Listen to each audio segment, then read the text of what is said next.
యాక్చువల్గా ఏం జరిగిందంటే నాన్నకి పారాలసిస్ వచ్చింది, హాస్పిటల్లో జాయిన్ చేశాము. జాయిన్ చేసిన తర్వాత చాలా ఇబ్బంది అయింది.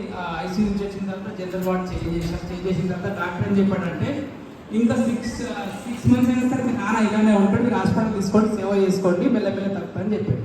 సో దానికి డాక్టర్ ఒక మెడిసిన్ రాసిచ్చిండు, ఈకోస్పిట్ గోల్డ్ అని రాసిచ్చిండు. కానీ రెగ్యులర్గా నేను బిజినెస్లో ఉన్నా కాబట్టి నేను మన ప్రొడక్ట్స్ వాడడం జరిగింది. ఏమేమి వాడమంటే ఎల్ఆర్జినైన్, క్యూటెన్, సిఎండి వాడడం జరిగింది. అయితే నాన్న పొజిషన్ ఎట్లా అంటే ఇంట్లో తను మంచం పైన లేచి కూర్చోలేదు అన్నమాట.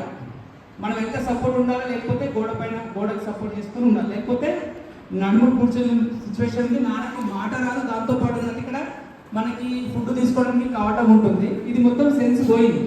తనకి ఏంటంటే ఓన్లీ ముగ్గు ద్వారానే లిక్విడ్సే ఇవ్వాలి, ఫుడ్ ఇంకేమి ఇవ్వకూడదు. హాస్పిటల్లో కూడా అదే చేసి ట్యాబ్లెట్ ఏమైనా కూడా దంచి వాటర్ వేసి ఇవ్వాలి, ఫిల్టర్ చేసి అట్లా ఇచ్చే పొజిషన్ నాన్న.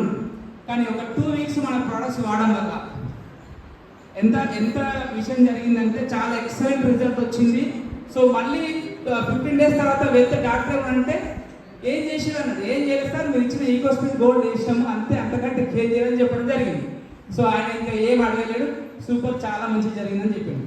దానికన్నా ముందుకు వెళ్తే ఏం జరిగిందంటే డాక్టర్ డిశ్చార్జ్ చేసినప్పుడు ఏం అడిగిందంటే, అయితే ఏం చెప్పిందంటే మీ నాన్న బెడ్ రెస్ట్లో ఉంటాడు, ఇప్పుడు కూడా మనకి ఎక్కువ పడుకోవడం వల్ల పుండ్లు అయితే దానికి బబుల్ది మన వాటర్ బబుల్ది ఉన్న బెడ్ తెచ్చుకోవాలని చెప్పడం జరిగిందనమాట.